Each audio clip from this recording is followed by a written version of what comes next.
we go. It's the Kopite Podcast.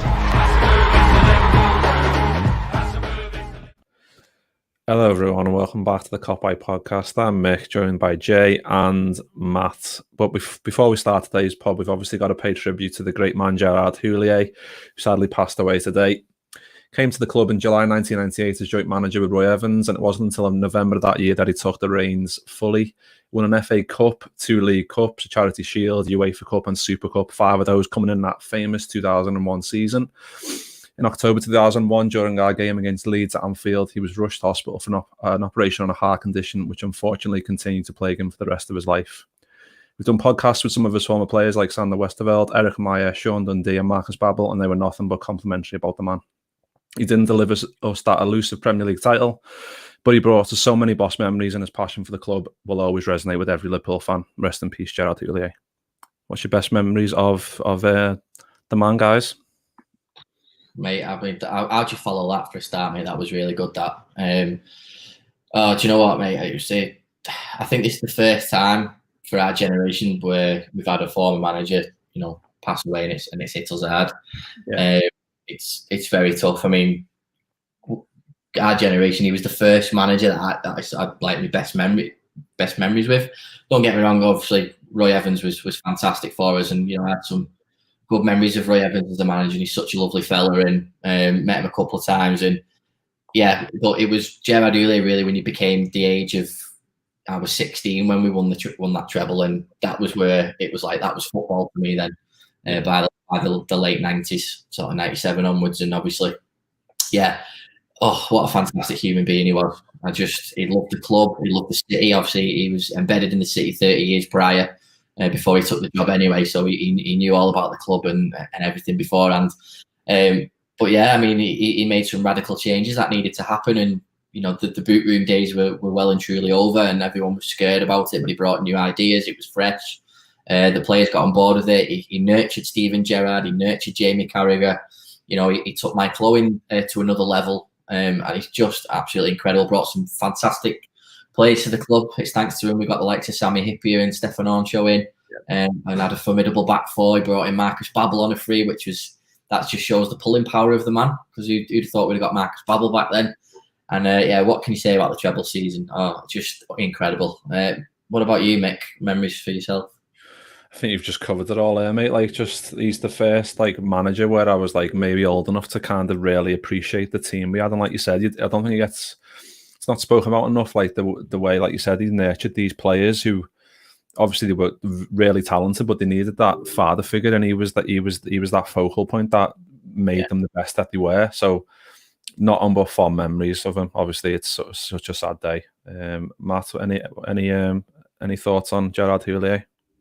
Obviously, I was too young to really appreciate Houllier when he was in the job. But obviously, I've seen season reviews. I see how we played. I've seen interviews with the guy. I know that he overhauled the way we trained, and he overhauled Melwood when he came over, and that really set us up for the success that we've gone on to have. So, unfortunately, I didn't get to see us, or can't remember us playing under him. But I mean, the respect that he's got from many Liverpool fans, including you two, speaks for itself. Yeah, I mean, what I love what you've just said there, Matt, is sort of how he sort of changed the club, and he brought us into a new era. If you want to look at Rafa Benitez's Liverpool side that won the Champions League, Rafa doesn't have that success without Gérard Houllier. Gérard Houllier sort of laid the foundations the same way Bill Shankly did, and it was the foundation of a new era, because obviously we were quite far behind the likes of Manchester United and Arsenal at the time. So for him to do that and have an unprecedented treble, and then following up with the Charity Shield and the Super Cup, lots of trophies in a short space of time. But Mick, the Roma game speaks volumes, doesn't it? When he came back and we needed to win by 2 goals, and that was his first game back after his heart surgery and stuff like that. And that when we found out that afternoon that he was going to be in the dugout, not necessarily taking charge of the game, but he was going to be in the dugout with Tomo. I knew we're going through in the Champions League here, definitely. Yeah, and it's just testament to the man that he was, that you knew that it's a bit like Klopp now in a way, that they'll run through brick walls for him, and that's the type of the man he was, and obviously he cared a lot about them personally as well. He was a good manager, and obviously you've seen all the tributes on social media today from the likes of Carragher and Owen and all the big names that we had over the years who were only speaking in glowing terms about him, and that's testament to the man that he is. And it is a sad day that he's passed away today. Rest in peace, Gérard Houllier. Forever grateful. We'll leave it there for that one, because we could go into hundreds of stories about all the great times over these years we had Gérard Houllier. But before we move on to Spurs as well, I just wanted to we didn't touch on it last night because I don't know if I was still fuming from the result, but we didn't touch on which Matt brought to my attention. It didn't bring it to my attention, but like it was kind of just I kind of glossed over on it, and it was the push on Mo Salah in the build up to Fulham's goal, and I've watched it a couple of times today, and I understand like it may be soft in terms of the way Salah's like lifted his arms up in terms of he's like he's maybe made a meal of it, but for me that should be a foul, and I don't know how VAR hasn't seen that. What thoughts on that, Jay? When I first saw it, and obviously you see it in real time. I'm screaming foul. I'm screaming it. But then when you do look back, you do think it's a nothing. The push isn't that hard to make Salah's back arch and throw his arms up in the air. However, besides the point, there are two hands that go out forward in that motion. So there is clear intent there of what he wanted to do. Now, it's the same for sending off. If I'm stood there with you, Mick, and we have a bit of a barmy on the pitch, and I go like that to punch you in the face and you flinch like that, I might not have connected, but I'll still get a red card for the intent. And that's the difference. So he had the intent there. His two arms were up. They were on his back. It should have been a foul. But yeah, thoughts on that, Matt? Obviously, you spoke about it today to me, but tell them all what you said to me. Go on. Tell them everything. What can I say to you apart from the fact that I hate VAR? I mean, he pushes him like it is soft, but he does push him. He does give him a little nudge in the back that completely takes him just out of contention for the ball. You've seen those given, and the fact that you've seen those given, it's just that the argument of consistency that's just really annoying. It completely makes you want to just stop watching football for a bit, just until they can get like consistent decisions right. Like if that's not a foul, then I don't want to see that given as a foul all weekend or for the rest of the season, because as soon as something like that is given in the next game, it's really going to piss me off. Like it's soft, yeah, it's soft, but Welbeck's penalty was soft and it was still a penalty, so it's part of the build up. It should have got checked. I didn't think it got checked. It didn't seem like it was too quick for it to have been checked. Like you saw with the Fabinho one, what took 3 minutes. It obviously wasn't looked at. And do you think it? I was just thinking. Do you think it was because this whole Salah as a diver, you get tired with this brush by everyone that it goes against him? I think it does personally, because there's times where he should have got pens. I know we've had quite a few pens from like obviously him getting fouled in the box, which should have been pens, but there's been quite a few where he's been fouled in the box, not went over, or the referee's not gave it. I think that it goes against him, doesn't it? And I know he does it, like you said, Jay, he arches his back maybe too much in that instance, but it's still a foul, and I don't know how the referee so close to it can't see that. And then especially VAR that inspects every minute detail now can't just go away there. Let's just check this foul here. Yeah, no, I'm sick to death of doing podcasts where we talk about VAR. It's doing me head in, because it just seems like every time we play, there's a VAR decision. Midtjylland, VAR decisions. Fulham, VAR. Brighton, VAR. Everton, VAR. And you just think, just fuck off. And I swear to Christ, if there's any on Wednesday, I'll be fuming. You know what it is, though, as well?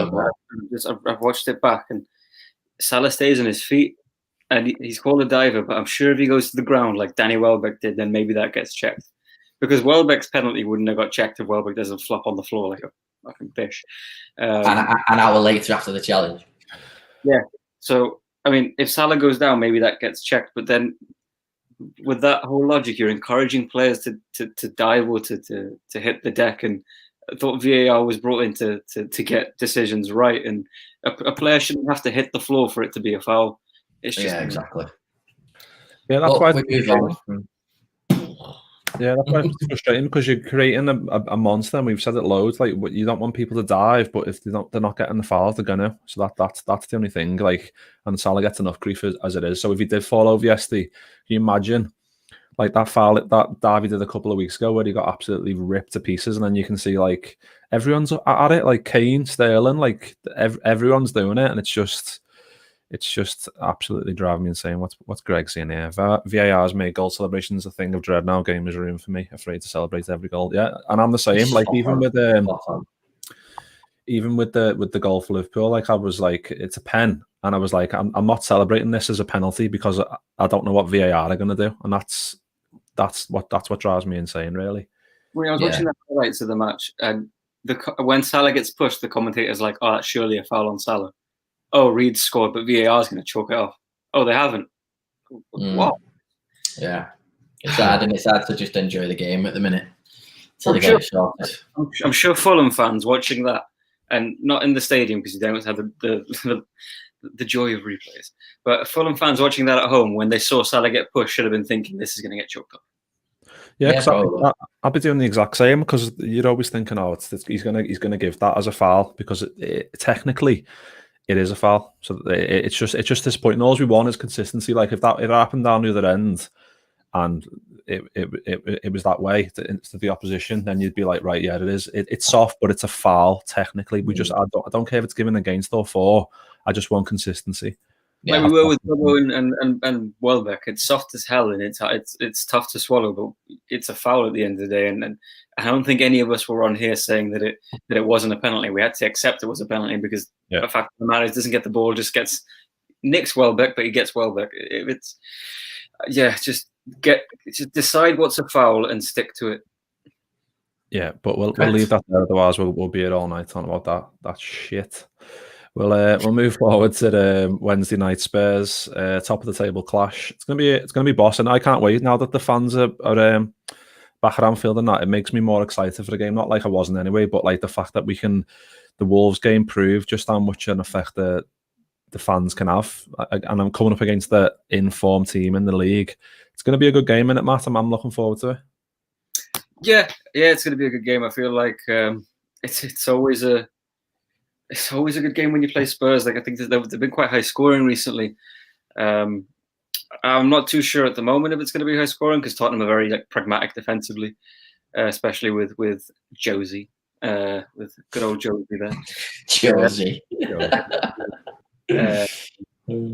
But yeah, it's exciting. I feel like Klopp's definitely going to get into the players after what happened at Fulham because the performance just wasn't good enough for the opening few minutes. Fucking shit, that's what it was. It was fucking shit. I was trying to be nice. Pull the fucking fingers out their asses. The fucking number 20 to win here, pricks. I've had too much grape juice. Sorry, man. Anyway, let's move on to availability. Obviously, Matip's went off with a back spasm, whatever that is. Klopp said, we will see. He will get treatment, so I think he has a chance, which is good news because obviously we don't want to lose Matip again for a substantial amount of time.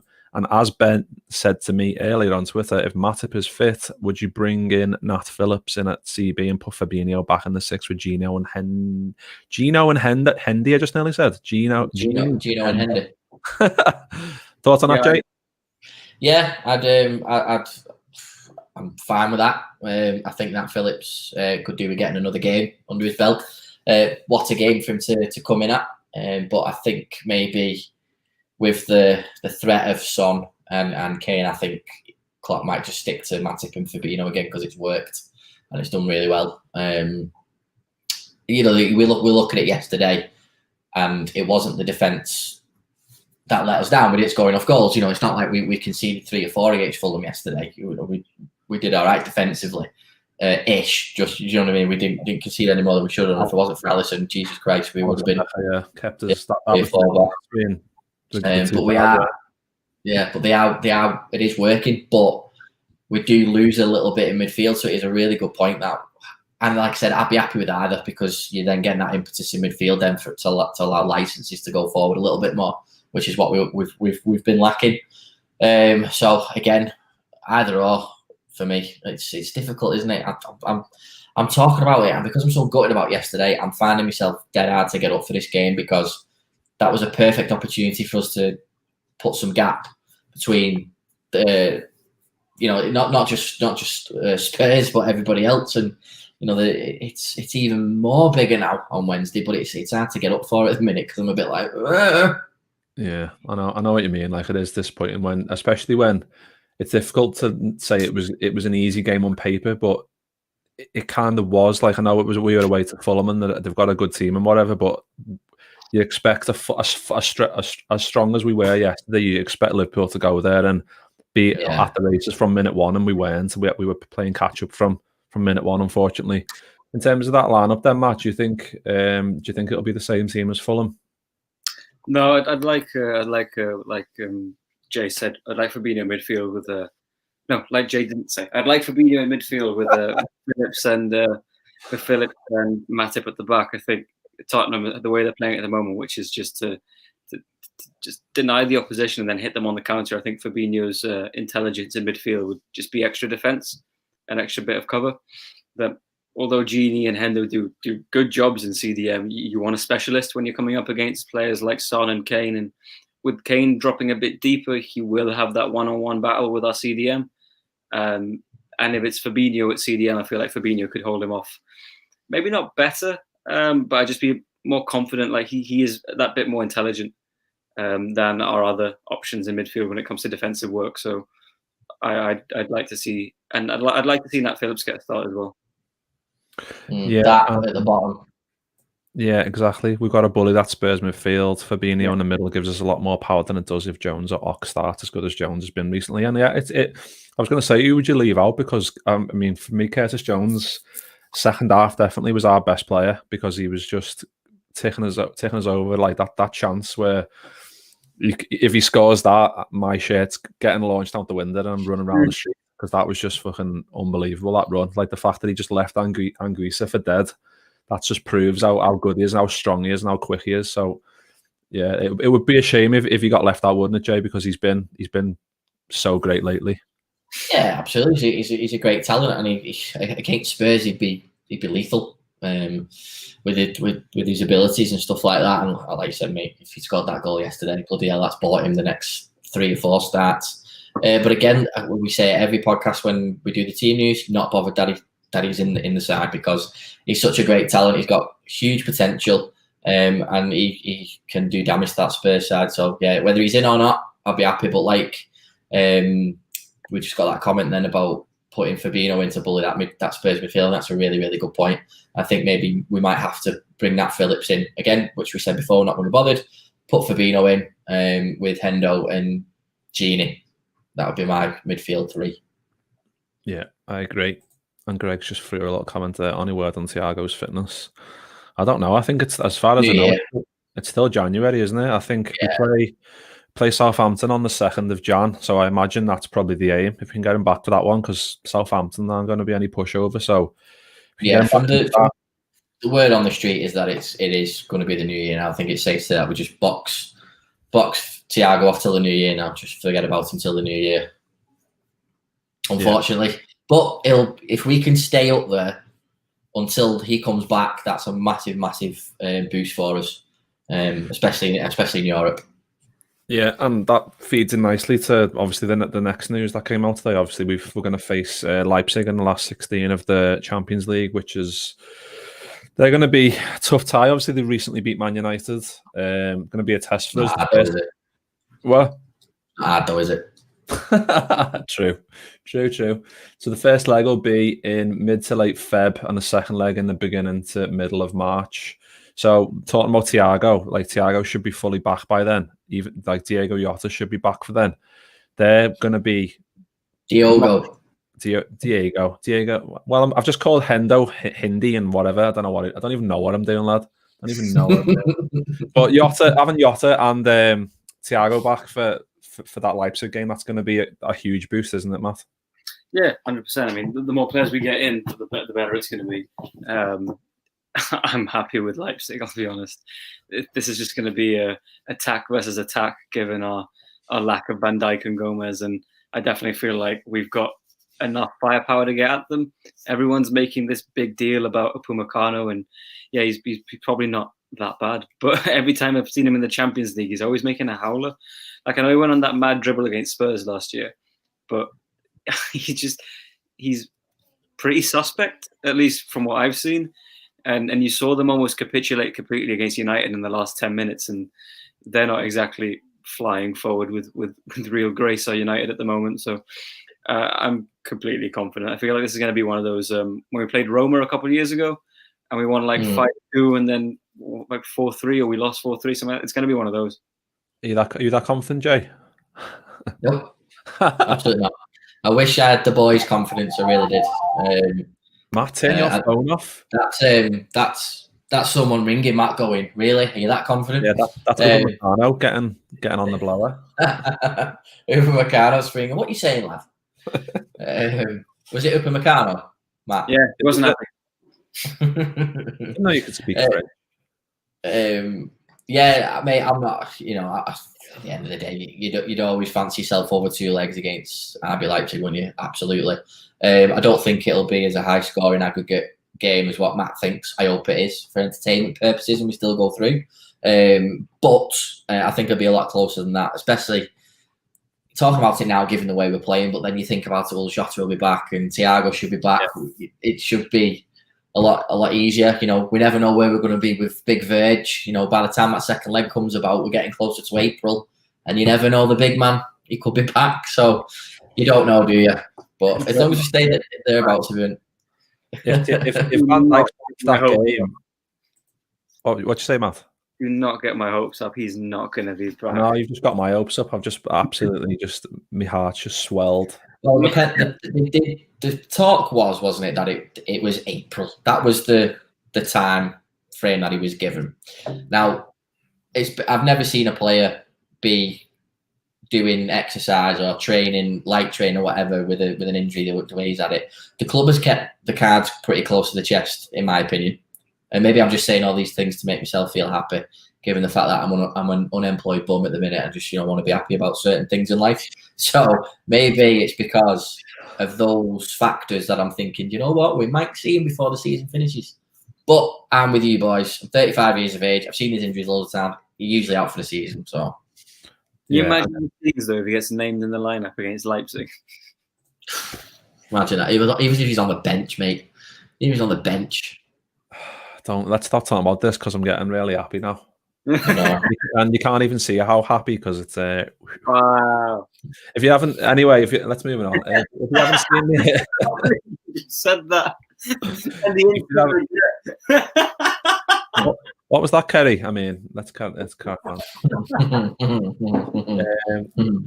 If you haven't seen the rest of the draw, let's go through it. We've got Mönchengladbach versus Man City, Lazio versus Bayern, Atletico versus Chelsea, Porto versus Juve, Barca versus PSG, Sevilla versus Dortmund, and Atalanta versus Real Madrid. Some cracking ties there. What's the pick of the ones there for you, Jay? Got to be Barca on it. Got to be the Barca game. That's a decent tie. And obviously, when you're looking at that, you're thinking, right, well, at least one of them's going out. And let's not be around the bush. Barcelona are not the same team that they have been over the last couple of years. But from a name perspective and the dauntingness and all that bollocks, let's face it, Messi's a one-man wrecking machine anyway, isn't he? Sometimes, just not against Liverpool. Getting rid of either of those teams would be fantastic anyway. And then obviously the Chelsea Atletico game. Am I right? Yeah. Yep. No. Yeah. I'm right. Yeah. I think that's another good tie that we've avoided because I didn't really want Atletico. I know a lot of people did for revenge purposes and all that sort of stuff. But right now, the way we are, I want the easiest team possible, which gives us more time to get our players back. So, yeah, some cracking ties, though. It's going to be a good couple of weeks. And Atalanta versus Real Madrid, that Real Madrid could actually go out there because Atalanta are showing against us that they've got some really good players. They could easily knock them out. What's your pick of the ties there, Matt? Well, just touching on Atalanta, I feel like if Madrid are missing Ramos, that Duan Zapata is going to absolutely bully Rafa Varane. And I'm looking forward to that.